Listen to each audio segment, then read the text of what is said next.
திருவாசகம் மாணிக்கவாசகர் அருளியது. சிவபுராணம் அத்தியாயம் 3.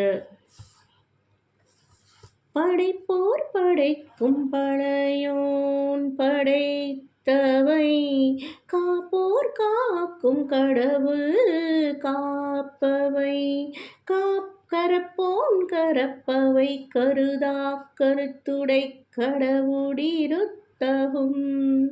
படைப்பவன் பிரம்மன், காப்பவன் விஷ்ணு, அழிப்பவன் ருத்ரன்.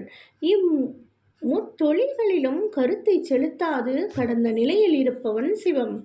சிவம் பிறப்பற்றது, வடிவம் இல்லாதது, அது தூயது, எங்கும் வியாபகமாயிருப்பது, அது அனைத்துக்கும் அப்பாற்பட்டது. அறுவகை சமயத்தருவகையோர்க்கும் வீடு பேராய் நின்ற விண்ணோர் பகுதி, கீடம் புரையும் கிழவோனாடொரும். அறுவகை சமயங்களும் வேதத்துக்கு உடன்பாடானவை. அவற்றில் ஒன்றை கடைபிடிப்பவருக்கு இறைவன் முக்தி அளிப்பான். தேவர்கள் முதற்கொண்டு அனைத்து சீவர்களிடத்திலும் அவனுடைய பார்வை சமமானது.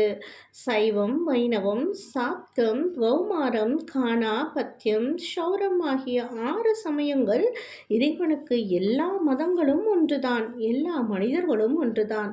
அவன் எதனிடத்தும் யாரிடத்தும் பாரபட்சம் காட்டுவதே இல்லை. ஓம் நம சிவாய.